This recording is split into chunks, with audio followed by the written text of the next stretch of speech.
Uno llega a este lugar creyendo que entiende algo del mundo, y de pronto, las montañas del norte te miran como si fueran criaturas antiguas.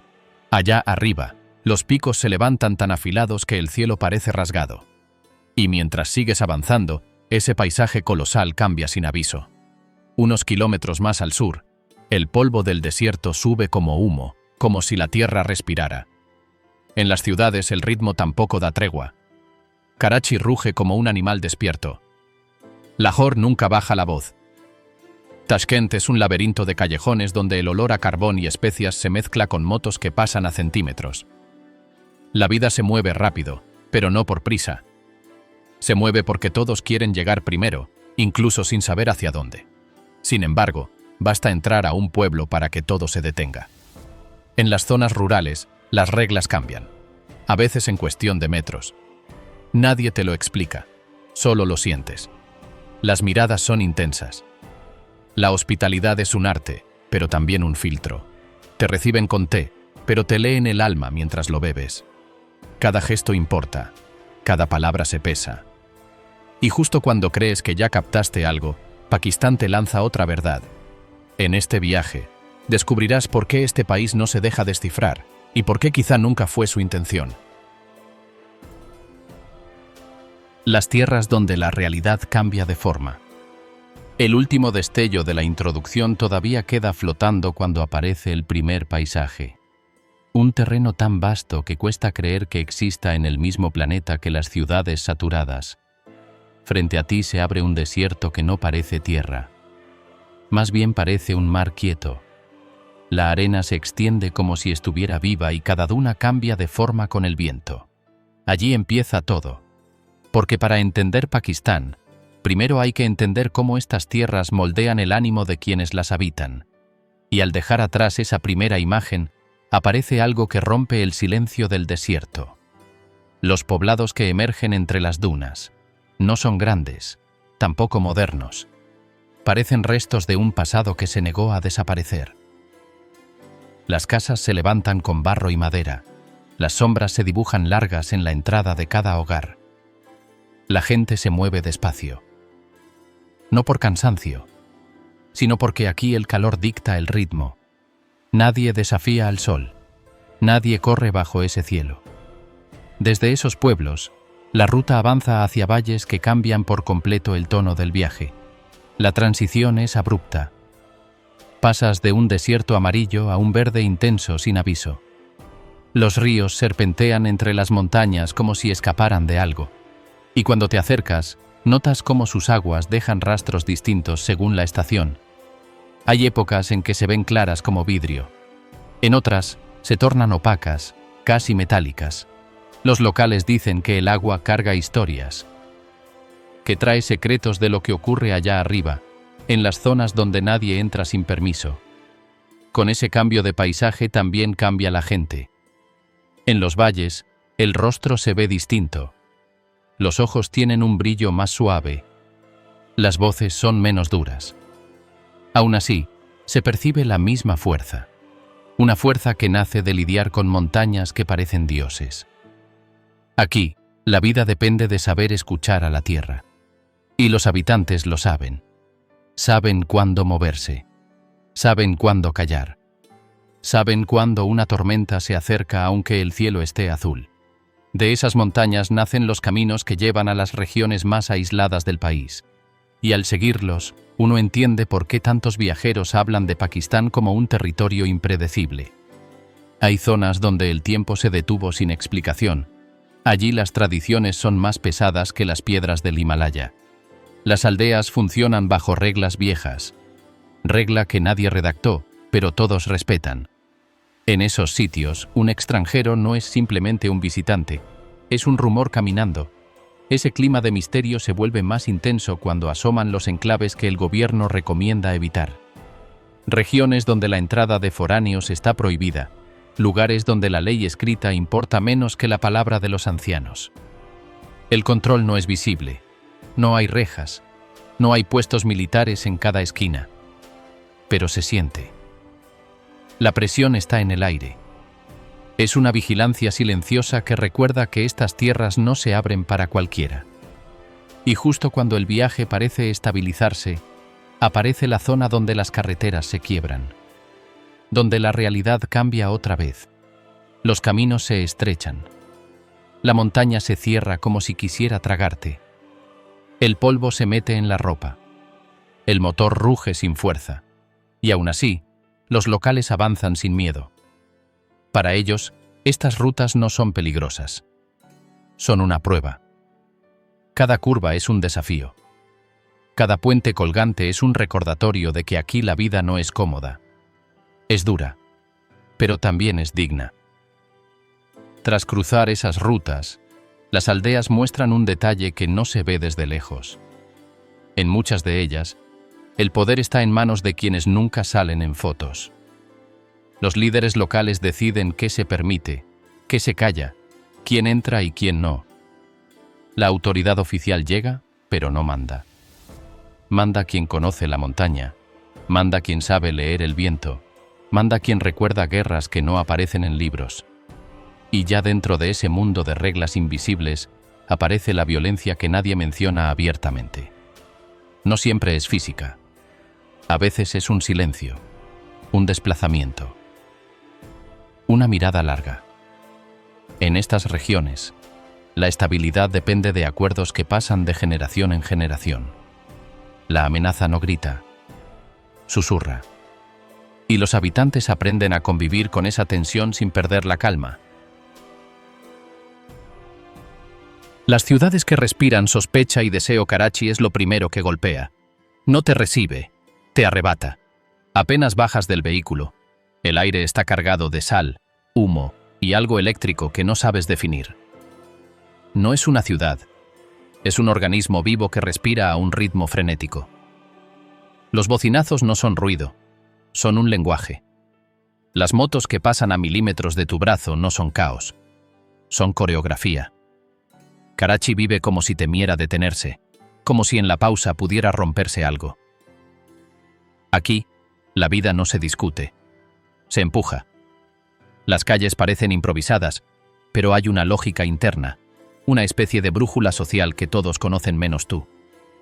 En un mismo minuto puedes ver hombres vestidos con trajes occidentales caminando junto a otros que parecen salidos de otro siglo. Jóvenes con audífonos, al lado de ancianos que llevan milenios en los ojos. Mujeres envueltas de pies a cabeza cruzan frente a chicas que usan jeans ajustados y maquillaje perfecto. Todo coexiste, pero esa coexistencia es frágil. Basta una mirada equivocada para que el ambiente cambie de temperatura. A unas cuadras del puerto, los mercados explotan como si el mundo no pudiera contener tantos colores. Las frutas parecen iluminadas desde dentro. El olor del pescado fresco se mezcla con especias que queman la nariz. Los vendedores gritan precios con una autoridad casi mística. Cada puesto es un universo.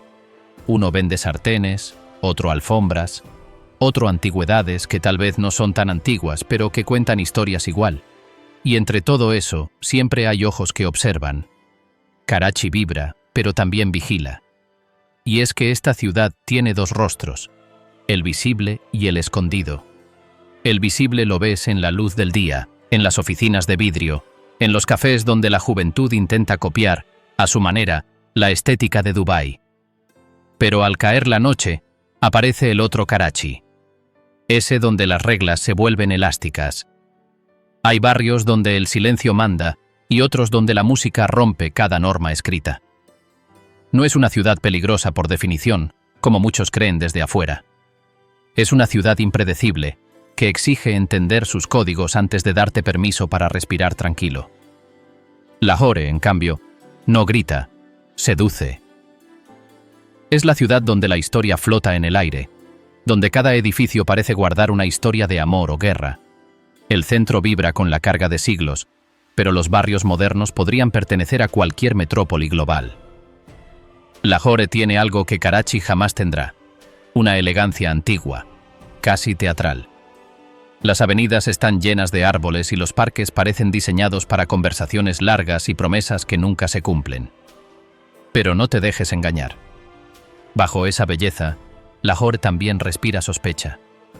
Aquí, la vigilancia social no siempre se ve, pero se siente. En algunos barrios, basta que una mujer salga sin el acompañamiento adecuado para que las miradas la sigan como sombras.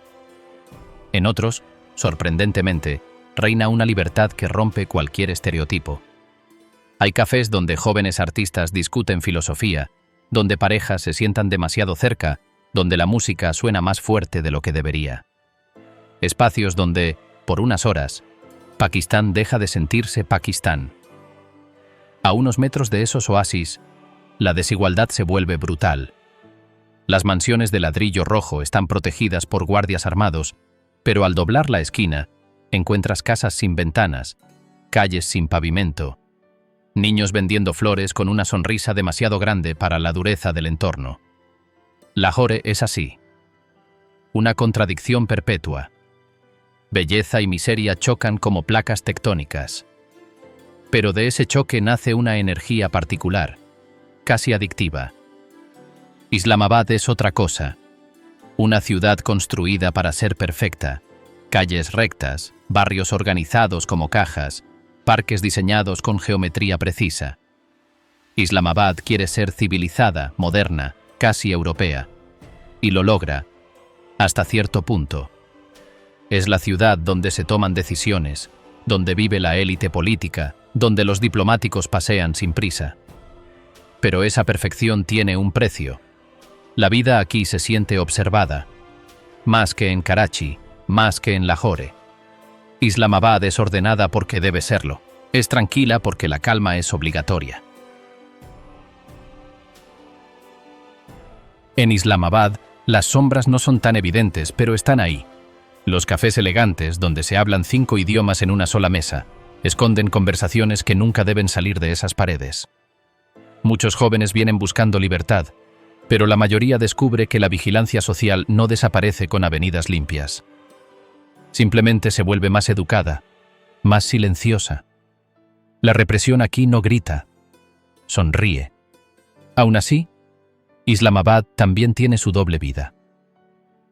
Basta alejarse de las zonas diplomáticas para que la ciudad muestre un rostro inesperado. Hay barrios donde las casas se mezclan con talleres improvisados, donde los niños juegan al fútbol entre vehículos viejos, donde las fiestas familiares duran hasta la madrugada y nadie pretende seguir las normas. Aquí, la modernidad se diluye. Lo urbano se vuelve profundamente rural en cuestión de minutos. Y entre estas 3 ciudades, Karachi, Lahore e Islamabad, hay historias reales que revelan cómo se vive bajo una constante negociación entre deseo y sospecha. En Karachi, un hombre llamado Shabir vive en un vecindario donde todos lo conocen, pero nadie sabe realmente quién es. Lleva 20 años manejando un taxi, y aún así, cada día alguien le pregunta: ¿y tú de qué zona eres? No es curiosidad. Es un intento de clasificarlo, de ubicarlo en los mapas invisibles de la ciudad. Karachi funciona así. La identidad es un rompecabezas de lengua, barrio, religión y apellido.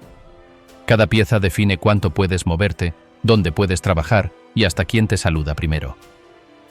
En Lahore, una joven llamada Amna sale de su casa con el cabello descubierto solo cuando llega a su universidad. En su barrio, no podría hacerlo sin provocar murmullos. Pero en el campus es otra persona. Allí ríe, experimenta, se expresa. Son 2 mundos separados por 10 minutos de trayecto. Su vida es un péndulo. Libertad y restricción, todos los días. En Islamabad, un ingeniero llamado Rafik vive en un complejo de apartamentos donde la seguridad es extrema. Cámaras en cada esquina, guardias que registran visitantes, reglas que prohíben reuniones nocturnas. Pero cada viernes por la noche, él y sus amigos manejan 15 minutos hasta un pequeño mercado donde la música suena fuerte y los puestos de comida funcionan hasta las 3 de la mañana. Allí, lejos de la perfección ordenada, sienten que la ciudad los deja respirar. Estas historias no son excepciones, son el pulso de Pakistán urbano. Un país partido entre la tradición que vigila y la modernidad que seduce. Las ciudades son espejos de esa lucha. Karachi muestra la intensidad. Lahore, la dualidad. Islamabad, la ilusión de control. Y dentro de este triángulo hay rincones nocturnos donde las apariencias se desmoronan. En Karachi existen bares invisibles, escondidos en casas sin letreros, luces tenues, puertas cerradas, música bajita. Son espacios donde lo prohibido parece permitido, pero solo para algunos. La noche en Lahore vibra de otra forma. Restaurantes que cierran tarde, terrazas donde las familias se quedan horas conversando, pero también zonas donde la policía prefiere no entrar. Islamabad, aunque más discreta, tiene fiestas privadas que funcionan bajo una regla simple: lo que pasa adentro, muere adentro. Y sin embargo, más allá de lo nocturno, lo prohibido y lo ambiguo, hay algo más poderoso: la vida. Una vida que se abre paso entre limitaciones, miradas ajenas y desigualdades. Una vida que insiste. 3 ciudades, 3 temperamentos, 3 formas de respirar sospecha y deseo. Porque en Pakistán, lo urbano nunca es solo urbano. Siempre es una frontera, entre lo permitido y lo oculto, entre lo público y lo íntimo, entre lo que se ve y lo que se sueña. Y cuando caminas por estas ciudades, sientes que algo te observa, pero también que algo te llama. El sabor que nace entre el humo y la fe. El aroma llega antes que cualquier palabra. Eso suele pasar en Pakistán. El capítulo anterior nos dejó en calles que escondían deseos y sospechas, así que tiene sentido que ahora entremos a un lugar donde nadie oculta nada. La cocina. Aquí la verdad no se esconde. Huele, arde, mancha. Y cuando algo se cocina en Pakistán, no se hace en silencio.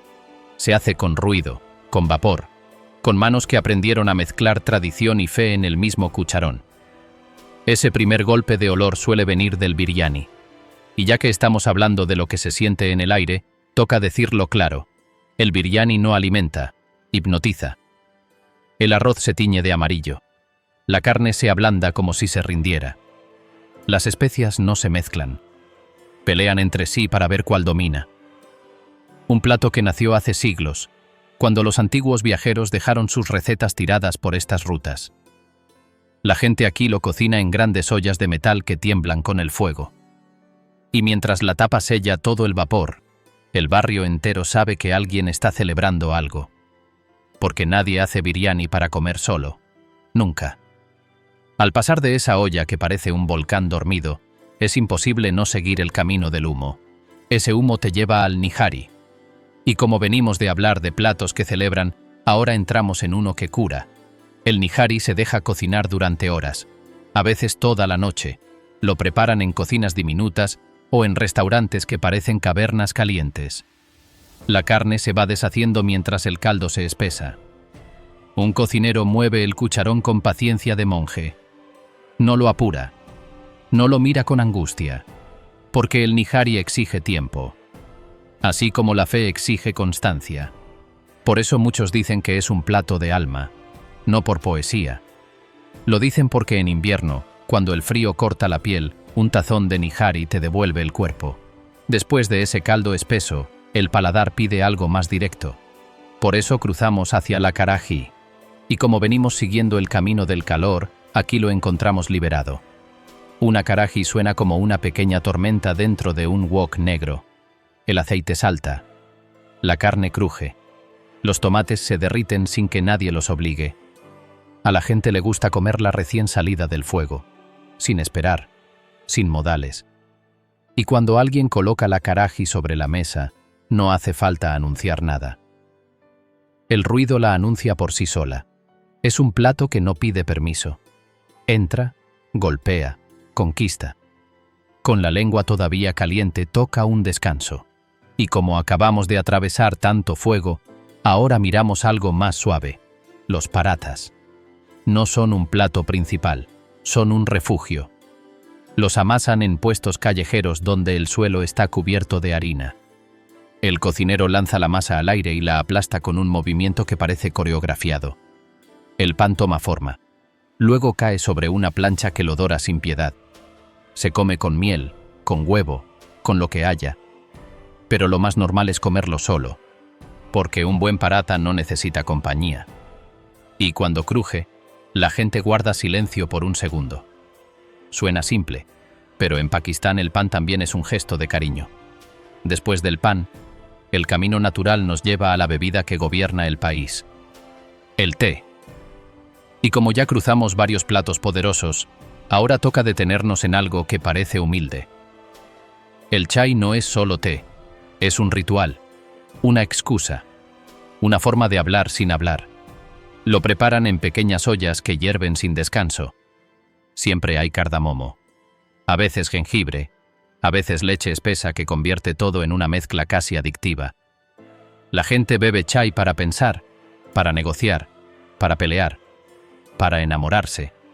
En Pakistán, si alguien te ofrece un té, te está abriendo una puerta, aunque no lo diga. Ese gesto de ofrecer algo caliente conecta con otra costumbre: la hospitalidad. Y como acabamos de hablar del chai, vale profundizar. Aquí nadie te pregunta si tienes hambre. Asumen que sí, y si dices que no, no te creen. La comida se ofrece como si fuera un juramento. En muchas casas se cocina más de lo necesario. No por derroche, por costumbre, porque la idea de dejar a alguien sin un plato sobre la mesa roza lo indecente. La gente puede vivir con poco, pero jamás permitirá que un invitado coma poco. Y no importa si la cocina es grande o pequeña. Siempre aparece un plato extra, a veces dos. La hospitalidad no entiende de límites. Ese exceso amable nos lleva a los mercados. Y como venimos de la intimidad de las casas, ahora salimos al ruido que presiona desde todos lados. Los mercados pakistaníes no descansan. El calor golpea. Los puestos se aprietan. El olor se mezcla con gritos y risas. La carne se corta frente a ti. Los vegetales brillan como si tuvieran luz propia. El aceite chisporrotea. Los vendedores no solo venden, seducen, convencen, pelean por un cliente. Aquí la comida no es un objeto, es un espectáculo. Y cada puesto parece contar una historia que no necesita palabras. Moverse entre esos pasillos nos lleva a pensar en algo más antiguo. Porque si la comida se vive con tanta intensidad hoy, es porque arrastra siglos de historia. Muchas recetas vienen de rutas comerciales que ya no existen. Otras nacieron en cocinas de nómadas que vivían sin paredes. Algunas llegaron con invasores que luego se fueron. El país aprendió a mezclarlo todo sin pedir permiso. Y así, cada plato tiene una herencia escondida. A veces persa, a veces afgana, a veces árabe, pero siempre pakistaní. La mezcla no es un concepto. Se prueba, se mastica. Con todas esas influencias en mente, volvemos a algo más íntimo. Porque si bien la historia explica por qué las recetas existen, la gente explica por qué sobreviven. Aquí la comida no se prepara solo para llenar el estómago. Se prepara para mandar mensajes. Un biryani puede ser un perdón. Un chai puede ser un siéntate, quiero contarte algo. Un paratha puede significar te extrañé. La comida funciona como un lenguaje paralelo, más honesto, más directo. Cuando las palabras fallan, siempre aparece un plato. Esa forma de hablar sin hablar nos lleva a un rincón más profundo, la relación entre comida y fe. Ya veníamos bordeando el tema, pero aquí se vuelve inevitable. Muchos platos se sirven en días sagrados. Otros se evitan. Algunos solo se cocinan para marcar el fin del ayuno. Cuando cae la tarde en Ramadán, las mesas se llenan de colores y sonidos. La gente reza, luego come. No es solo una cena, es un acto espiritual. El fuego que cocina también ilumina. Y la comida se convierte en un puente entre cuerpo y creencia. Nada aquí se prepara sin intención. Después de tanta carga simbólica, nos queda mirar lo que ocurre cuando un desconocido llega a una mesa. Porque si en capítulos anteriores vimos ciudades vigilantes y paisajes que imponen respeto, aquí encontramos la parte más cálida del país. Un anfitrión pakistaní no pregunta de dónde vienes. Pregunta qué quieres comer. Y si dices lo que sea, cometes un error. Porque lo que sea se transforma en un banquete. Un extranjero puede sentirse observado en las calles. Pero en una mesa se siente adoptado. Es la única zona donde el país baja las defensas. Ese cierre nos deja con una idea clara, conectada con todo lo anterior. Si Pakistán respira deseo en sus ciudades y misterio en sus montañas, respira identidad en su comida. No importa dónde estés. Un plato siempre te recordará dónde estás parado. Aquí el sabor no es un adorno, es una declaración, una forma de entender la vida. Y mientras el humo, la fe y las especias siguen flotando, uno entiende que este país no se explica con palabras, se explica con fuego. Las mujeres detrás del velo y de las sombras, y después de hablar de quienes cocinan, comparten y sostienen ese universo culinario, es imposible no pasar al tema que siempre despierta curiosidad y respeto. Las mujeres de Pakistán. Su presencia no se muestra como en el resto del mundo. Se siente. A veces desde lejos. A veces desde un silencio que pesa más que cualquier palabra. Y por más que muchos crean que las sombras las esconden, la verdad es que esas sombras revelan mucho más de lo que tapan. Para entender esa presencia, primero hay que mirar los rostros. Y ya que venimos del calor del fuego, ahora pasamos a una belleza que parece tallada con paciencia. En el norte, los rasgos son claros, a veces casi europeos. Ojos que parecen tener su propia luz y que contrastan con la ropa tradicional. En el oeste, los rasgos se vuelven más fuertes. Miradas intensas, piel que refleja el sol seco. Al sur, el rostro cambia otra vez. Más delicado. Más cálido. Cada región tiene su sello. No son estereotipos. Son huellas del clima, de la historia, de las mezclas que este país ha vivido durante siglos. Esa diversidad física nos lleva a la forma en que se visten. Y como venimos del contraste entre regiones, ahora vemos otro contraste. El shalwar kameez, ese conjunto elegante y modesto, cambia de color según el lugar. En Karachi, las telas brillan. En Lahore, los bordados cuentan historias. En pueblos remotos, la ropa es más sobria, más práctica. Y entre esos diseños aparece el velo. A veces firme, a veces ligero. No siempre por obligación. A veces por costumbre. A veces por identidad. A veces por gusto. Cada mujer lo lleva a su manera. Aunque desde fuera parezca lo mismo. Con la ropa en mente, el paso natural es la mirada social. Porque así como cada tela cubre algo distinto, cada comunidad interpreta la feminidad de manera distinta. En algunas ciudades, una mujer puede caminar sola y sentirse segura. En otras, cada mirada la pesa. La observa, la mide. Y aunque eso pueda sonar hostil, muchas mujeres han aprendido a moverse como quien camina sobre hielo. Con cuidado, con fuerza, con una dignidad que no necesita hacer ruido. Porque en Pakistán, la elegancia es un acto de resistencia. Ese peso social nos lleva a su vida cotidiana. Ya que vimos cómo las miran, toca ver cómo viven. La educación, por ejemplo, avanza. Más niñas llegan a la escuela. Más mujeres buscan estudios superiores. Pero todavía hay regiones donde estudiar sigue siendo un desafío. No porque ellas no quieran, porque el entorno no lo permite. En las casas, muchas llevan el peso del hogar. Coordinan, cocinan, cuidan, organizan. Y aún así sueñan con algo más. No todas persiguen independencia. Algunas desean exactamente lo que tienen. Otras desean una vida distinta. Pero pocas lo dicen en voz alta. Después de asomarnos a la rutina, es imposible ignorar las ambiciones. Y como venimos de silencios, ahora toca hablar de deseos. Muchas mujeres quieren emprender, crear, trabajar. Algunas lo hacen desde sus casas, tejiendo, bordando, cocinando para vender. Otras entran a oficinas y universidades. En ciudades grandes ya hay abogadas, doctoras, periodistas. No siempre lo tienen fácil. La comunidad observa cada paso, cada gesto, cada avance. Pero ellas siguen. No por rebeldía, por convicción. Ese empuje revela otra realidad, los límites. Y por más que incomode, hay que mencionarlos. Hay familias donde las mujeres no pueden elegir pareja, ni trabajo, ni estudios. Hay entornos donde la opinión femenina se escucha solo cuando conviene, donde la modestia se exige como si fuera un escudo. Y aún así, muchas mujeres encuentran pequeñas grietas para ser ellas mismas.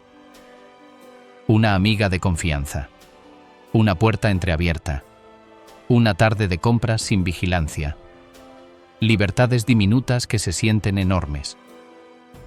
Hablando de límites, aparece el tema más delicado: romperlos. Porque si algunas aceptan esas reglas, otras las desafían. No siempre de forma abierta, a veces con gestos mínimos. Una mujer que decide estudiar sin permiso, otra que rechaza un matrimonio arreglado, otra que elige trabajar aunque le digan que no es correcto. En las ciudades, algunas salen a la noche para ver a alguien que no deberían ver. Otras escriben historias bajo seudónimo. Otras simplemente viven como quieren y pagan el precio. Su valentía no siempre se ve, pero existe. Ese contraste entre quienes desafían y quienes preservan nos lleva a un punto clave. No todas quieren romper nada. Hay mujeres que defienden las tradiciones con fuerza, que ven en ellas protección, orden, identidad, que aman la modestia, que consideran el velo parte de su espiritualidad. No lo llevan como cárcel, lo llevan como escudo. Y es importante entenderlo. No todas las sombras o los velos significan opresión. A veces significan elección. Amor bajo vigilancia. En Pakistán el amor no camina libre. Camina en puntas de pie. Respira hondo antes de dar un paso. Se esconde entre la multitud y, cuando puede, se expresa en movimientos tan sutiles que para un extranjero pasarían desapercibidos. Aquí, cada sentimiento está enmarcado por una red invisible de normas familiares, religiosas y sociales que supervisan cada gesto. No se prohíbe amar, pero sí se regula, se vigila, se cuestiona. Y, aún así, florece. Empieza en las ciudades, donde millones de jóvenes viven entre dos mundos. Durante el día, asisten a escuelas, universidades o trabajos donde se mezclan hombres y mujeres, aunque con límites. Durante la noche, vuelven al hogar, un espacio donde la intimidad no es solo privada, sino estrictamente compartida, donde nada pasa desapercibido, donde un mensaje, una llamada o una fotografía pueden desencadenar conversaciones incómodas o consecuencias reales. Amor puro, pero bajo inspección constante. Así lo describió una estudiante de Lahore en una entrevista informal. No se refería a que el amor fuera imposible, se refería al hecho de que cualquier relación, incluso la más inocente, es mirada con lupa. Pero ese mismo escrutinio crea ingenio, crea estrategias, crea rutas secretas para verse, para hablar, para sentir. En las zonas más pobladas, especialmente en Karachi y Lahore, los centros comerciales se han convertido en uno de los refugios preferidos para las parejas. No porque sean románticos, sino porque son neutrales. La vigilancia familiar se diluye entre cientos de personas que caminan, compran y comen. Allí, dos jóvenes pueden coincidir, por casualidad, después de clases. Una conversación de 3 minutos junto a una tienda de ropa puede significar más que 100 mensajes. Un libro intercambiado con discretísima complicidad puede ocultar una carta doblada entre sus páginas. Y un simple «¿Cómo estás?», susurrado entre el ruido de la multitud, puede encerrar una historia completa. La clave es la discreción. Miradas cortas, distancias medidas, tiempos calculados. Todo se hace rápido. Todo se hace como si no se hiciera. Pero no todos los encuentros pueden darse en público. En ciudades más conservadoras, como Peshawar o Quetta, incluso un cruce de palabras entre un hombre y una mujer puede levantar sospechas. Ahí es donde la creatividad alcanza otro nivel. Conversaciones a través de la línea telefónica del vecino, mensajes enviados desde cuentas secundarias o caminatas sincronizadas donde la pareja pasa por la misma calle, a la misma hora, sin detenerse. Es amor que se vive como una operación encubierta. Citas restringidas, pero extremadamente significativas. Para un occidental, una cita puede ser una cena, un cine, un paseo. En Pakistán, el concepto es distinto.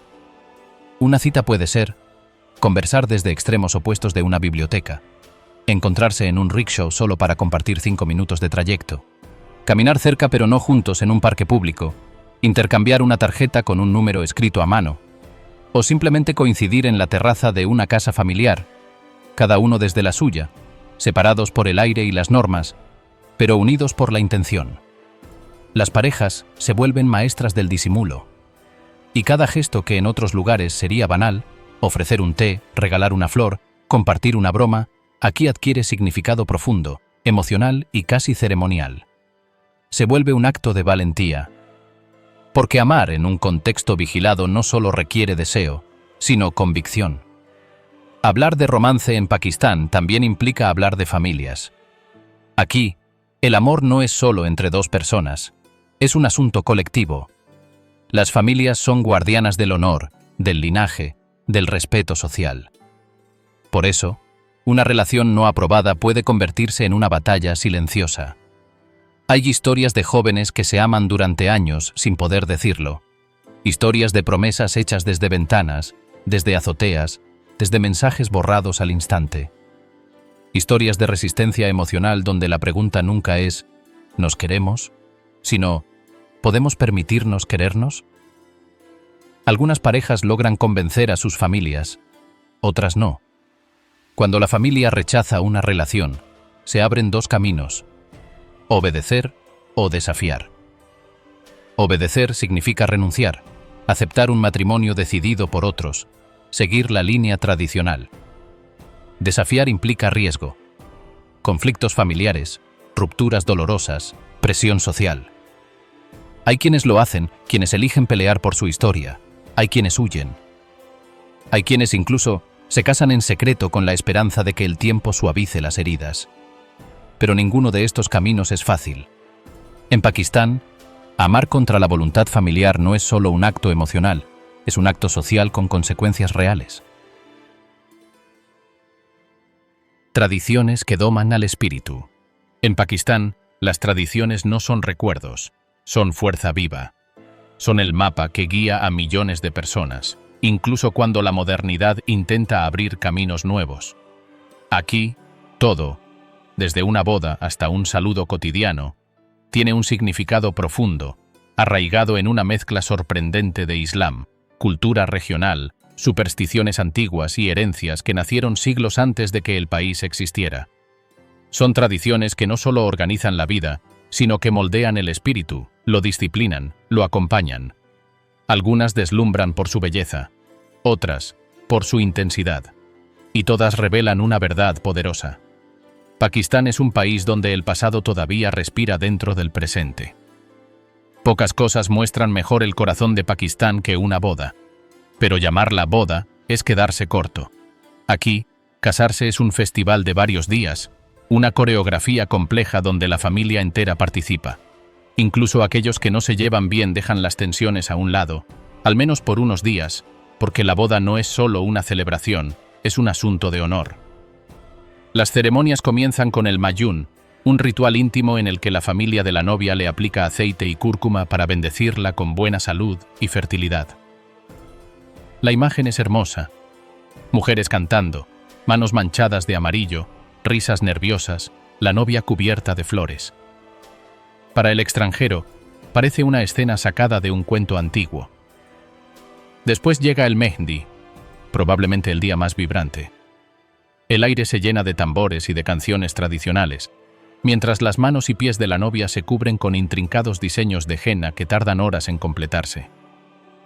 Cada dibujo tiene un propósito: atraer suerte, proteger del mal de ojo, celebrar la feminidad. El Barat, la llegada del novio acompañado de su familia, es casi teatral. Hombres con ropa bordada, mujeres brillando bajo joyas y velos, niños corriendo entre los adultos. El novio entra acompañado de música alta, luces, pétalos y, en algunos casos, bailes que mezclan tradición y modernidad. Es un desfile que marca el inicio oficial del matrimonio. Finalmente llega el walima, la recepción que ofrece la familia del novio. Es más formal, más solemne, pero igual de importante.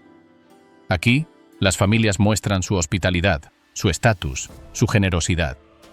Todo se hace con un objetivo claro: honrar el matrimonio y hacerlo de una forma que deje huella.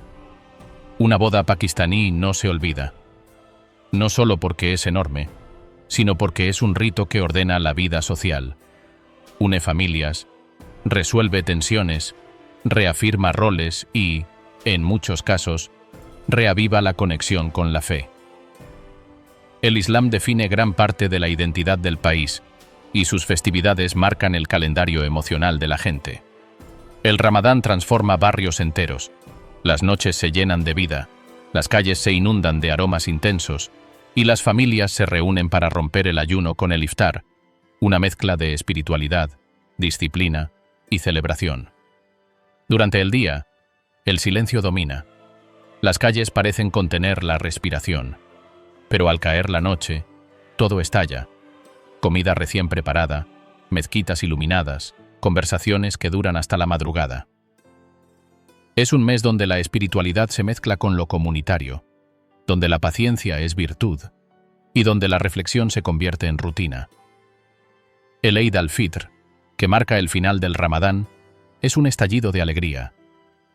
Familias enteras se visitan, estrenan ropa nueva, intercambian regalos. Es un día en el que nadie debe comer solo. La calle vibra, pero quizá la festividad más intensa es el Eid al-Adha, donde millones de familias sacrifican un animal, generalmente cabras, vacas o camellos, siguiendo la tradición de Abraham. Aunque puede impactar al extranjero, para ellos es un acto de fe, generosidad y responsabilidad social. La carne se distribuye entre familiares, vecinos y los más necesitados. Es un ritual que recuerda que la fe también implica compartir. En las zonas rurales, la espiritualidad adquiere un color distinto. Aquí, la frontera entre religión, tradición y superstición es más difusa. Algunos rituales tienen raíces preislámicas. Otros combinan poesía sufí, creencias tribales y prácticas transmitidas oralmente. El resultado es un universo fascinante. Hay ceremonias donde se bendicen cosechas con agua traída de un manantial sagrado. Hay aldeas donde se atan cintas de colores a los árboles para pedir protección. Y también existen rituales donde la música, especialmente los tambores dol, induce estados de trance durante celebraciones místicas ligadas al sufismo. Los santuarios sufíes son especialmente reveladores. Cada semana, cientos de personas se reúnen para escuchar qawwali, música espiritual que repite versos poéticos hasta que la emoción se vuelve casi tangible. Mujeres, hombres, ancianos, niños, todos mezclados en una experiencia que desafía cualquier idea rígida sobre religiosidad. Entre espíritus, magia y lo que no se explica. Las tradiciones que vimos antes revelaban un país guiado por el honor y la fe cotidiana. Pero basta avanzar unos kilómetros para sentir algo distinto. Un pulso más viejo. Una sombra que no encaja con rezos ni celebraciones familiares. En Pakistán, lo espiritual no se queda en los templos. Se derrama por caminos rurales, se esconde en callejones de ciudades antiguas y respira en lugares donde la ciencia deja de servir. Aquí empieza otra dimensión, la del misterio. Algunos lo llaman superstición, otros hablan de magia. Pero para muchos pakistaníes es parte real de la vida. Una realidad paralela donde espíritus, energías y jinns son tan comunes como el viento. Y nadie lo niega, porque negarlo sería provocar lo que no se debe. Las ceremonias más intensas suelen ocurrir lejos de las grandes avenidas. En pueblos donde la electricidad falla, donde los tambores se escuchan desde la distancia. La gente llega al caer la tarde. Algunos vienen con miedo, otros con esperanza. Muchos buscan cura para algo que los médicos no pudieron explicar. El ritual empieza simple. Una vela encendida, un suspiro, un hombre mayor murmurando versos coránicos. Pero la tensión sube rápido. Los presentes cierran los ojos. El silencio se rompe con golpes de tambor. Y cada golpe marca un cambio en el aire, como si alguien más hubiera entrado al lugar sin ser invitado. Quien observa desde afuera podría pensar que todo es un teatro. Pero basta ver los rostros. Hay quienes tiemblan sin querer, otros lloran sin motivo. Luego, cuando el guía espiritual eleva la voz, hay quienes caen al suelo como si una mano invisible les hubiera doblado las rodillas. Los locales lo explican sin dudar. El espíritu responde. No argumentan, no se justifican, lo viven. Después de ver estos rituales rurales, uno piensa que ya lo ha visto todo, pero los santuarios sufi llevan el misterio a otro nivel. Aquí, la espiritualidad no es tranquila, es fuego, es música que golpea el pecho, es danza que se vuelve plegaria. El damal, la danza más conocida, transforma la escena.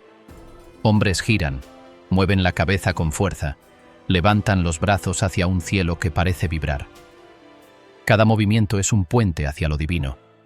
Y mientras la música se vuelve más intensa, algunos entran en trance, gritan, ríen, hablan lenguajes que no conocen cuando están lúcidos. Sus cuerpos se mueven solos, como si otra energía los usara para expresarse. Quien se acerca por primera vez siente miedo, pero un miedo mezclado con curiosidad. Es como estar frente a una fuerza que no pide permiso, solo se manifiesta. Y los guardianes del santuario lo saben. Por eso cuidan a quienes caen al suelo. Los cubren con mantas. Los abanican. Los dejan regresar poco a poco a su cuerpo. Los visitantes extranjeros a veces se quedan paralizados. No saben si observar, retroceder o salir corriendo. Pero los locales solo sonríen. Para ellos es normal. Crecieron viendo esto, y aunque no lo entienden del todo, lo respetan. Después de una noche así, uno necesita entender. ¿Qué impulsa a tanta gente a buscar estas experiencias? La respuesta aparece cuando se habla con un derviche, un seguidor del sufismo que vive por la devoción. Ellos explican que el cuerpo tiene límites, pero el espíritu no. Cuando la música llega a cierta intensidad, el alma se libera. Cuando los tambores repiten el mismo ritmo, el corazón entra en sintonía con algo más grande. Los derviches hablan de amor, un amor místico que no tiene forma física, un amor que duele, que exige sacrificio, que deshace el ego. Y esa búsqueda puede llevar a estados que desde fuera parecen posesiones. Ellos lo ven como un encuentro con lo divino. Aunque el sufismo es una rama del Islam profundamente poética, sus prácticas pueden parecer radicales. Hay oraciones repetidas cientos de veces. Hay meditaciones que duran horas. Hay vigilias donde nadie duerme. Y hay momentos en los que el silencio pesa tanto que parece que el mundo dejó de moverse. Las zonas rurales guardan historias que rara vez se cuentan en voz alta. Historias de personas que hablan con voces ajenas. De jóvenes que pierden la memoria durante días. De mujeres que dicen ver sombras que se mueven sin cuerpo. Cuando esto ocurre, la familia acude a un pir, un sanador espiritual que combina religión, tradición y conocimientos transmitidos por generaciones. Esta figura es respetada incluso por quienes dicen no creer en nada de eso. El pir no trabaja como un sacerdote occidental. Él escucha, observa, toca la frente del afectado, reza en voz baja, sopla aire sobre la piel del paciente. Escribe versos sagrados en pequeños papeles que luego se guardan en amuletos. Y cuando la situación es grave, realiza un exorcismo cultural. El exorcismo no siempre es violento. A veces es calmado, casi paternal. Un diálogo entre el sanador y aquello que supuestamente entró al cuerpo. Otras veces es tenso.